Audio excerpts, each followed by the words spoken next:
एक खूबसूरत लड़की सारा खुशी खुशी चलकर बाबा के पास गई। बाबा ने उसके साथ किया और जब रात हो गई तो बाबा ने सारा के साथ किया कर दिया और फिर इस खूबसूरत लड़की ने बाबा के साथ किया कर दिया। कहानी को आखिर तक देखिए। समरीन एक निहायत हुसैन और प्रकशिश लड़की थी। उसकी आंखों में अजीब सा जादू था, जैसे कोई राज छिपा हो। चेहरा चांद की तरह रोशन, मगर इस रोशनी के पीछे एक गहरा अंधेरा छिपा हुआ था। वो अपनी बूढ़ी माँ के साथ गांव के एक छोटे से कुच्चे मकान में रहती थी। घर की दीवारों पर मिट्टी अखड़ी हुई थी, छत से कभी कभी बारिश टपकती थी, मगर सबसे ज्यादा खुस्ता हाल उनका दिल था। ग़रबत ने उनकी जिंदगी को चकनाचूर कर दिया था। 2 वक्त की रोटी के लिए जदोजहद करना अब मामूल बन चुका था। समरीन अक्सर अपनी माँ से कहती, अम्मी, ये जिंदगी तो जैसे कैद है, न ख्वाब पूरे होते हैं न दिल की ख्वाहिश। वक्त के साथ हालात और खराब होने लगे। एक दिन माँ बीमार पड़ गई, दवाई के पैसे न थे। समरीन ने गांव के रईस के दरवाजे पर दस्तक दी, मगर उसके बदले वो इज्जत मांग बैठा। वो लम्हा समरीन की जिंदगी का मोड़ बन गया। वो तड़पती रोती, मगर फिर दिल में सख्ती ले आई। उसने सोचा, अगर दुनिया ने मुझे बेच दिया है तो मैं खुद अपनी कीमत तय करूंगी। इसी सोच के साथ उसने वो रास्ता अख्तियार किया जिस पर इंसान का दिल तो चलता है मगर रूह थक जाती है। उस रात वो पहली बार किसी अजनबी के साथ गई और अगली सुबह जब वापस लौटी, उसके हाथ में पैसे थे मगर दिल खाली। हर गुजरती रात के साथ उसकी खूबसूरती बढ़ती गई, मगर अंदर की वीरानी भी गहरी होती गई। गांव के बाहर से आने वाले मर्द उसके हिसन के किस्से सुनकर उसके दरवाजे पर आते। वो उनके साथ हंसती, बातें करती, मगर दिल से मर चुकी थी। उसकी माँ जब उसे इस हाल में देखती तो आंखों से आंसू बह निकलते। वो कुरान खोलकर समरीन के लिए दुआ करती, ऐ अल्लाह, मेरी बेटी को हिदायत दे, उसका दिल बदल दे। मगर समरीन अब इस दुनिया की चमक दमक में इतनी गुम हो चुकी थी कि सुनने की ताकत भी खो चुकी थी। कभी कभी वो आईने के सामने खड़ी होकर खुद से सवाल करती, क्या वाकई ये मैं हूं? वही समरीन जिसने कभी माँ के हाथ का पका खाना ख्वाबों में देखा था? मगर हर बार जवाब सिर्फ खामोशी होती। उसके दिल में एक अजब सा शोर था, सुकून की तलाश जो किसी कीमत पर नहीं मिलता था। उसके पास पैसे थे, कपड़े थे, जीवर था, मगर नींद नहीं थी। रात के सन्नाटे में जब सारी दुनिया सो जाती, वो अपने आंसू छुपाकर चुपके से रो लेती। एक दिन वो थक गई, न जिस्म में ताकत रही न दिल में उम्मीद। उसने माँ की तरफ देखा जो जाग रही थी, हाथों में तस्बीह थी, लबों पर दुआ। समरीन के दिल में पहली बार एहसास जागा कि शायद ये जिंदगी गलत थी। उस रात उसने फैसला किया कि अब वो शहर नहीं जाएगी, न किसी के साथ। वो तन्हाई में निकल पड़ी, किसी अनजान रास्ते पर, किसी ऐसे मकाम की तलाश में जहां दिल को सुकून मिल जाए। और वही रास्ता उसे उस बुजुर्ग बाबा के गांव तक ले आया जिसकी दुआ शायद बरसों से कबूल होने का इंतजार कर रही थी। गांव के एक किनारे पर एक पुराना सा कुचा मकान था जहां एक नेक और बावकार बुजुर्ग रहते थे। लोग उन्हें बाबा सलीम के नाम से जानते थे। सफेद दाढ़ी, रोशन चेहरा और आंखों में ऐसी नरमी कि देखने वाला दिल से झुक जाए। वो पूरे गांव में इज्जत और मोहब्बत की अलामत थे। सुबह फजर के बाद मस्जिद में अजान देते, फिर कुरान पढ़ते और दोपहर को गांव के बच्चों को तालीम देते। उनकी जिंदगी निहायत सादा थी, न कोई दुनियावी ख्वाहिश, न लालच, बस अल्लाह की रिजा। बाबा सलीम के पास ना औलाद थी, न कोई करीबी रिश्तेदार। बीवी बरसों पहले वफात पा चुकी थी, मगर उसके बाद भी उन्होंने शिकायत नहीं की। वो कहते, जो गया वो अल्लाह की अमानत था, अब जो बाकी है वो उसकी रिजा है। गांव के लोग उनके पास दिल का बोझ हल्का करने आते। कोई कर्ज में डूबा होता, कोई दुख से टूटा हुआ। बाबा बस एक बात कहते, अल्लाह के फैसले पर यकीन रखो। वो कभी खाली नहीं लौटाता। बाबा का घर छोटा मगर रोशन था। दरवाजे पर बील के पत्ते झूमते, सहन में मिट्टी की खुशबू बसी रहती। वो हर मेहमान को मुस्कुराकर खुश आमदीद कहते। उनके होंठों से निकले अल्फाज दिल में उतर जाते। कई लोगों ने कहा कि बाबा के पास जाने से दिल का बोझ हल्का हो जाता है। शायद वो अल्लाह के खास बंदों में से थे जिनके वजूद से सुकून छलकता है। मगर बाबा के दिल में एक ख्वाहिश बरसों से छिपी थी। वो दुआ करते, या अल्लाह, मेरी जिंदगी का मकसद मुकम्मल कर दे। मुझे किसी गुनहगार को तेरे रास्ते पर वापस लाने की तौफीक दे। उन्हें खबर न थी कि उनकी ये दुआ अब पूरी होने वाली है। एक ऐसी रूह उनकी दहलीज पर आने वाली थी जो दुनिया के मील से लथड़ी हुई थी, मगर अंदर से सच्चाई की चिंगारी अभी बाकी थी। उसी रात जब गांव पर गहरे बादल छाए थे और हवा में नमी फैली थी, बाबा सहन में बैठे तस्बीह कर रहे थे। उन्हें लगा जैसे कोई उन्हें पुकार रहा हो। वो आसमान की तरफ देखकर मुस्कुराए, शायद आज कोई आने वाला है। और वाकई दौर से कदमों की चाप सुनाई दी। वो कोई और नहीं बल्कि वही समरीन थी, टूटी हुई, बिखरी हुई, मगर दिल में एक नई रोशनी की तलाश लिए जो इस नेक बुजुर्ग के दरवाजे तक पहुंच गई थी। रात के अंधेरों ने गांव को अपने हिसार में ले रखा था। बादलों की गर्ज और बिजली की चमक के बीच एक औरत भेगती हुई कपकपाती मुट्ठी से लुथड़ी राहों पर भागती चली आ रही थी।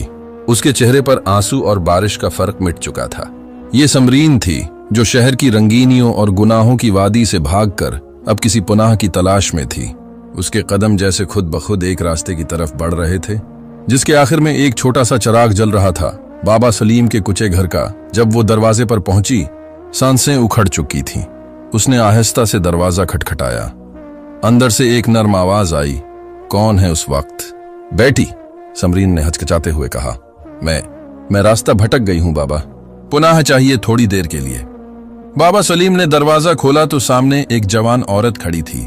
बल बिखरे हुए, चेहरा जर्द, कपड़े भीगे हुए। उन्होंने फौरा एक चादर उठाकर उसके कुंधों पर डाल दी और कहा, आओ बेटी, अंदर आ जाओ, ये अल्लाह का घर है। यहाँ कोई अकेला नहीं होता। समरीन चुपचाप अंदर आई। कमरे में मिट्टी के चिराग की मध्यम रोशनी फैल रही थी। बाबा सलीम ने चूल्हे में आग जलाई, उसे पानी दिया और कहा, अल्लाह तुम्हें सुकून दे। थक गई लगती हो, यहाँ बैठ जाओ, ये जगह महफूज है। समरीन के लबों से सिर्फ एक जुमला निकला, मैं थक गई हूँ बाबा, बहुत थक गई हूँ। और फिर उसकी आंखों से आंसू बहने लगे। बाबा खामोशी से तस्बीह पढ़ते रहे, जैसे जानते हों कि कुछ जख्म अल्फाज से नहीं बल्कि सब्र से भरे जाते हैं। रात गहरी होती गई। बाहर बारिश तेज हो गई थी। समरीन को नींद आने लगी, मगर खौफ ने उसे घेर रखा था। उसने बाबा से कहा, क्या मैं यहां रह सकती हूं? सुबह चली जाऊंगी। बाबा ने सिर झुकाया। ये जगह अल्लाह की अमानत है, जो उसके नाम पर आए उसे ठुकराना मेरा हक नहीं। आराम करो बेटी, मैं बाहर सहन में बैठता हूं। मगर जब हुआ में ठंड बढ़ गई, बाबा ने अपने हुजरे का एक कोना खोल दिया, जहां वो खुद चटाई पर बैठ गए और समरीन को दूसरी चटाई पर लेटने का इशारा किया। चिराग की रोशनी में दोनों खामोश थे, एक दिल के जख्मों के साथ, दूसरा दाह के सुकून के साथ। सुबह सूरज निकला तो मंजर बदल चुका था। गांव की चंद औरतें बाबा के घर के पास से गुजरें तो उन्होंने अंदर सहन में समरीन को देखा, जो चादर लपीटे बैठी थी। बस फिर क्या था, गांव में बात फैलने में देर न लगी। बाबा के घर रात भर कोई औरत रही, हमने खुद अपनी आंखों से देखी है, तो ये वही शहर वाली लड़की है। बातें बढ़ने लगे, फतवे लगने लगे, नजरें बदल गईं। बाबा सलीम ने जब शोर सुना तो दरवाजे पर आकर मुस्कुरा कर कहा, अगर तुम लोग जान लो कि ये लड़की अल्लाह के खौफ से यहाँ पनाह लेने आई थी तो शायद तुम्हारे दिल नर्म पड़ जाएं। मगर गांव वालों ने सिर्फ देखा, समझा नहीं। समरीन की आंखों से आंसू बह निकले।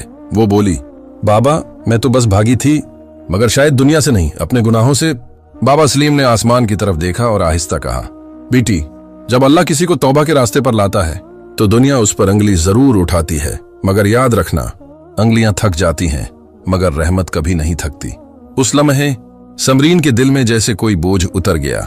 वो पहली बार रोई, मगर वो रोना पछतावे का नहीं, पाकीज़गी का था। रात का वो वाकया पूरे गांव में फितना बन गया, मगर बाबा सलीम के लिए वो ईमान की आजमाइश थी और समरीन के लिए एक नया जन्म। सुबह सूरज की पहली किरण जैसे ही गांव पर पड़ी, फजा में एक अजीब सा शोर फैल गया।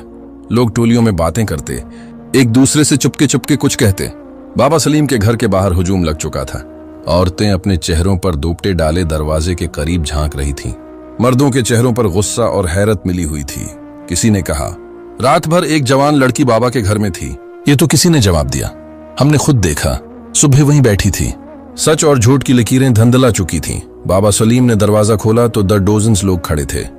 उन्होंने सुकून से कहा, क्या बात है मेरे बच्चों, क्यों शोर है इस तरह? मगर किसी ने जवाब न दिया। आखिर गांव के कुछ बुजुर्ग आगे बढ़े। इनमें हाजी रहमत, इमाम साहब और 2 और बुजुर्ग शामिल थे। हाजी रहमत ने सख्त लहजे में कहा, बाबा तुम्हारी इज्जत का हम सब एहतराम करते हैं, मगर आज जो देखा उसने हमारे दिल हिला दिए। ये लड़की कौन है? रात तुम्हारे घर क्यों गुजारी?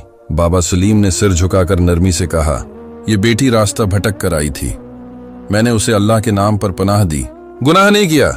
मगर गांव वालों की आंखों में यकीन नहीं था। एक औरत बोली, हमने भी यही सुना कि गुनाहगार हमेशा अपने गुनाह को नेकी कहता है। समरीन का दिल दहल गया, उसके चेहरे पर आंसू बहने लगे। वो आगे बढ़ी और कहा, मैं खुद गुनाहगार हूं, मगर इस बुजुर्ग ने मुझे छुआ तक नहीं। मैं थकी हुई, खौफजदा और बेआसरा थी, बस पनाह मांगी थी। मगर हुजूम के शूर में उसकी आवाज दब गई। दोपहर को मस्जिद के सहन में पूरा गांव जमा हुआ। इमाम साहिब ने ऐलान किया कि यह मामला गांव के बुजुर्गों के फैसले से तय होगा। जब सब खामोश हुए तो हाजी रहमत ने कहा, बाबा सलीम, तुम नेक हो, मगर तुम्हारी उस हरकत ने गांव को शर्मिंदा कर दिया है। हम किसी पर जुल्म नहीं करते, मगर बदनामी बर्दाश्त नहीं कर सकते। एक और बुजुर्ग ने सख्त लहजे में कहा, ये दोनों गांव से बाहर जाएं, गुनाह साबित ना भी हो, शक ही काफी है, गांव की इज्जत सबसे बढ़कर है। समरीन ने रोते हुए कहा, बाबा के लिए ऐसा मत कीजिए, वो बेकसूर हैं, सजा अगर देनी है तो मुझे दीजिए। मगर किसी ने उसकी फरियाद पर कान न धरे। बाबा सलीम ने आहिस्ता से कहा, बेटी खामोश हो जाओ, जो फैसला अल्लाह की रिजा के बगैर नहीं होता वो भी उसके इम्तिहान का हिस्सा होता है। फिर वो लोगों की तरफ मतवज्जा हुए, अगर यही तुम्हारा फैसला है तो मैं कबूल करता हूं, मैं इस गांव को छोड़कर चला जाऊंगा, मगर इस लड़की को अकेला नहीं छोड़ूंगा। वो अब मेरी अमानत है जिसे अल्लाह ने मेरे स्पर्द किया है। शाम होने लगी थी जब बाबा और समरीन ने अपना मुख्तसर सा सामान बांधा। गांव वाले दरवाजों से झांक कर देखते रहे। कुछ के चेहरों पर रहम था, कुछ के तंज। समरीन ने एक आखिरी बार पीछे मुड़कर देखा। वो मिट्टी जिसने उसकी मां की कब्रों को छुपाया था अब उसके लिए अजनबी हो चुकी थी। बाबा ने उसके कुंधे पर हाथ रखा और कहा, चलो बेटी, अब ये सफर अल्लाह के नाम पर है। गांव की आखिरी गली से निकलते हुए हुआ में एक अजीब खामोशी थी। दरख्त झूम रहे थे जैसे उन्हें भी रुखसती का गम हो। समरीन के पांव नंगी जमीन पर पड़ते तो मिट्टी चिपक जाती, मगर उसके दिल की मुट्ठी में अब एक नई बीज बोई जा रही थी, तौबा की, ईमान की और शायद किस्मत की। रात तक वो दोनों जंगल के किनारे पहुंच गए। दरख्तों की सिरसराहट में खौफ और सुकून दोनों मिले हुए थे। बाबा ने दरख्त के नीचे चादर बिछाई, आराम करो, अल्लाह का जमीन पर भी साया है। समरीन ने आसमान की तरफ देखा, सितारे चमक रहे थे। वो बोली, बाबा, लोग हमसे नफरत करते हैं, मगर अल्लाह, क्या वो भी नाराज होगा? बाबा मुस्कुराए, नहीं बेटी, वो नाराज नहीं, वो इंतजार करता है। जब बंदा रोता है तब वो करीब आता है। वो रात जंगल की हुआ, तन्हाई और तौबा की खुशबू से भरी थी, मगर उन्हें खबर न थी कि गांव की वो बदगुमानी अब एक नया तूफान बनने वाली है, जो न सिर्फ उनके ईमान बल्कि उनकी जिंदगी को भी आजमाने वाला था। जंगल के बीचों बीच, जहां सूरज की किरणें दरख्तों के पत्तों से छनकर जमीन पर उतरती थीं, बाबा सलीम और समरीन ने एक छोटी सी झोंपड़ी बना ली थी। ये जगह तन्हा जरूर थी, मगर यहाँ की खामोशी में एक अजब सा सुकून था। परिंदों की चहचहाहट, हवा की नरमी और मिट्टी की खुशबू, सब कुछ जैसे अल्लाह की रहमत बनकर उनके गर्द फैल गया था। समरीन के लिए ये झोंपड़ी महज पुनाह नहीं, एक नई जिंदगी का आगाज बन गई। वो अब वही लड़की नहीं रही थी जो शहर की गलियों में गुनाह के साए में जीती थी। उसकी आंखों में अब हया थी, दिल में सुकून। बाबा सलीम ने झोंपड़ी के एक कोने में छोटा सा मुसला बिछाया, जहां वो दिन रात इबादत करते। समरीन उनके लिए पानी लाती, लकड़ियां जमा करती और कभी कभी दरख्तों के बीच बैठकर खामोशी से कुरान की तलावत सुनती। बाबा उसे दुआएं सिखाते, सब्र के मानी बताते और वो हैरान रह जाती कि जिंदगी में कितनी खूबसूरती है जब दिल अल्लाह के करीब हो। दिन गुजरते गए और समरीन के चेहरे पर नूर आने लगा। वो हुस्न जो कभी गुनाह का जरिया था अब ईमान की रोशनी बन गया था। एक दिन समरीन ने बाबा से पूछा, बाबा, कभी दिल चाहता है कि गांव वापस जाऊं, क्या लोग हमें समझेंगे? बाबा मुस्कुराकर बोले, जब इंसान खुद बदल जाए तो उसे दूसरों की समझ की परवाह नहीं रहती, बस अल्लाह की रिजा ही काफी है। वो दोनों हंस पड़े। झोंपड़ी में अब हंसी की गूंज भी शामिल हो गई थी। जंगल जो कभी खौफनाक लगता था अब उनके लिए एक छोटा सा जंत का गोशा बन गया था। मगर गांव जहां से वो आए थे वहां एक और कहानी शुरू हो चुकी थी। जिस जमीन ने नेक को जलावतन किया था उस पर अब निहुस्त की चादर उतरने लगी। पहले बारिशें बंद हुईं, कनुओं का पानी सूख गया, फिर मवेशी बीमार पड़ने लगे, खेतों में कीड़े लग गए। लोग हैरान थे कि सब कुछ ठीक चल रहा था। फिर अचानक ये क्या हुआ? हाजी रहमत ने कहा, यह अल्लाह का कहर है। हमने एक नेक बंदे को जुल्म के साथ निकाला था। मगर बाकी लोग बोले, नहीं, ये महज इत्तिफाक है। मगर इत्तिफाक कब इस तरह आता है? कुछ दिन बाद गांव के इमाम साहब को ख्वाब आया। ख्वाब में वही झोंपड़ी देखी जहां बाबा सलीम थे। ख्वाब में एक नूरानी चेहरा कह रहा था, तुमने उन्हें निकाला जिनके होने से तुम्हारा गांव महफूज था। अब तुम पर अजाब है जब तक तुम उनसे माफी नहीं मांगते। सुबह इमाम साहब जागे तो पसीने से शराबूर थे। उन्होंने फौरन लोगों को जमा किया और कहा, हमने गुनाह किया है, हमें बाबा को वापस बुलाना होगा। मगर अब बहुत देर हो चुकी थी। दूसरी तरफ जंगल में बाबा सलीम ने फजर के वक्त दुआ मांगी। उनका दिल बेचैन था, जैसे कोई अनजान गम छिपा हो। समरीन ने पूछा, क्या हुआ बाबा? बाबा ने आहिस्ता कहा, बेटी, जब नेक लोगों पर जुल्म होता है तो जमीन भी रो पड़ती है। मुझे लगता है गांव पर कोई आजमाइश आने वाली है। वो बोलते हुए आसमान की तरफ देखने लगे, जहां बादलों का रंग काला पड़ने लगा था। शाम होते ही गांव पर एक अजीब सा तूफान आया। तेज हवाएं चलें, आसमान से बिजली गिरी और गांव के बीच बनी मस्जिद का मीनार गिर गया। लोग खौफजदा होकर चीखने लगे। किसी ने कहा, ये अजाब है। किसी ने कुरान के औराक उठा लिए। औरतें बच्चों को सीने से लगाए रो रही थीं। उसी तूफान के दरमियान हाजी रहमत ने फरियाद की, अल्लाह हमें माफ कर दे, हमसे गलती हुई, हमने तेरे वली को निकाला। उस रात जब गांव में तबाही का आलम था, जंगल की झोंपड़ी में सुकून छाया हुआ था। बाबा सलीम तस्बीह पढ़ रहे थे और समरीन कुरान के अल्फाज दोहरा रही थी। बाहर हुआ खुशबू लेकर चल रही थी। बाबा ने आंखें बंद करके कहा, बेटी देखो, जब इंसान अपने दिल को पाक कर लेता है तो दुनिया का तूफान भी उसे नुकसान नहीं पहुंचा सकता। उस लम्हे समरीन के दिल में यकीन उतर गया कि अल्लाह ने उसे बेइज्जती से इज्जत की राह दिखाई, गुनाह से पाकीज़गी तक पहुंचाया और गांव वालों के जुल्म के बावजूद उसे अमन अता किया। मगर उसे क्या मालूम था, ये सुकून आर्जी है, क्योंकि जल्द ही गांव वाले निदामत के साथ उसे ढूंढने आने वाले थे और कस्मत एक नया मोड़ लेने वाली थी। सुबह का वक्त था। जंगल में सूरज की नरम किरणें दरख्तों के दरमियान से गुजरती हुई झोंपड़ी पर पड़ रही थीं। बाबा सलीम मुराकिबे में बैठे थे और समरीन लकड़ियां चुनकर वापस आ रही थी। उसे आज कुछ अजीब सा महसूस हो रहा था, जैसे फजा में कोई बेचैनी फैली हो, जैसे हुआ कोई खबर लेकर आ रही हो। बाबा ने आंखें खोलकर उसे देखा और कहा, बेटी, कभी कभी रूहें फासले से भी दर्द महसूस कर लेती हैं। लगता है गांव जाग गया है। समरीन चुप हो गई। उसे वो गांव याद आया जहां कभी सब उस पर अंगलियां उठाते थे। दूसरी तरफ गांव में सब कुछ बदल चुका था। कल रात का तूफान जैसे एक पैगाम लेकर आया था। घरों की छतें उड़ गईं, दरख्त जड़ से उखड़ गए और कनुओं का पानी मजीद नीचे चला गया। लोग खौफ में मुब्तला थे। मस्जिद में इमाम साहब ने अजान दी, मगर उनके लहजे में लर्जिश थी। वो बोले, ये सब हमारी नाफरमानी का नतीजा है। हमने उस नेक बंदे को, उस अल्लाह वाले को बेइज्जत करके निकाला। आज अल्लाह ने हमें हमारी नीयतों का आईना दिखा दिया है। गांव के लोग सिर झुकाकर बैठे थे, आंखों में शर्मिंदगी और दिल में खौफ। बूढ़े हाजी रहमत, जिन्होंने सबके सामने बाबा पर इल्जाम लगाया था, अब सबसे ज्यादा रो रहे थे। उन्होंने मस्जिद के फर्श पर सजदा किया और कहा, ए अल्लाह, अगर वो बंदा तेरा दोस्त है तो हमें माफ कर दे, हमें उस तक ले जा, हम उससे माफी मांगेंगे। इनके साथ पूरा गांव रो पड़ा। औरतें भी मस्जिद के बाहर आकर दुआएं मांगने लगे। वो मंजर दिल को दहला देने वाला था। गुनाह और गुरूर के बाद जब इंसान टूटता है तो उसके आंसू पहाड़ों को भी हिला देते हैं। चंद दिन बाद इमाम साहब ने चंद नौजवानों को साथ लिया और कहा, हमें उन्हें तलाश करना होगा। अगर वो जंगल में हैं तो हमें जाना होगा। ये सुनकर कुछ लोगों ने कहा, वो अब वापस नहीं आएंगे, हमने उन्हें दुख दिया है। मगर इमाम साहब बोले, अल्लाह के लोग बदला नहीं लेते, वो सिर्फ दुआ करते हैं। हमें जाकर उनसे दुआ मांगनी है, माफी नहीं, दुआ। ये बात सबके दिल में उतर गई। अगली सुबह वो सब खाने पीने का सामान लेकर जंगल की तरफ रवाना हुए। रास्ता आसान नहीं था। कांटेदार झाड़ियां, नदियों के बहाव और जंगल की खामोशी, हर चीज जैसे उनके गुनाहों का तौना दे रही थी। चलते चलते वो एक मकाम पर पहुंचे जहां दरख्तों के बीच धुआं उठ रहा था। इमाम साहब ने कहा, यह उसी झोंपड़ी का निशान लगता है। जब वो करीब पहुंचे तो देखा एक छोटी सी झोंपड़ी है और बाहर एक लड़की लकड़ियां रख रही है। वो समरीन थी। समरीन ने उन्हें देखा तो घबरा गई। उसके चेहरे पर हैरत और खौफ दोनों थे। आप लोग यहाँ क्यों आए हैं? उसने पूछा। हाजी रहमत आगे बढ़े, आंखों से आंसू बह रहे थे। बेटी, हम गुनाहगार हैं, हमें तुम दोनों से मुआफी चाहिए। हमने जुल्म किया, हमें अपनी गलती का एहसास हो गया है।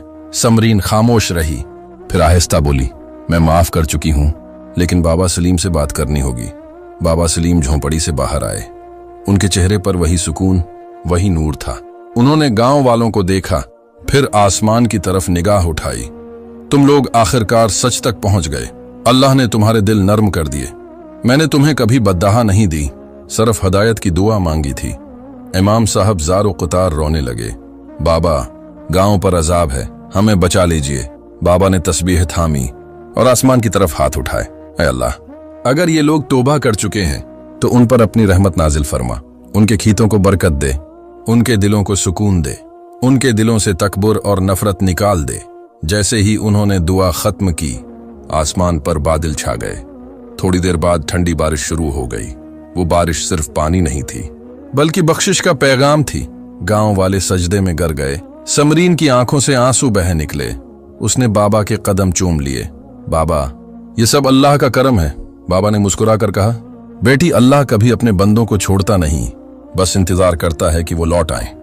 बारिश बढ़ती गई, गुनाह ढलते गए और जंगल में शकराने की खुशबू फैल गई। कुछ महीनों बाद जंगल के किनारे वही झोंपड़ी खामोश खड़ी थी।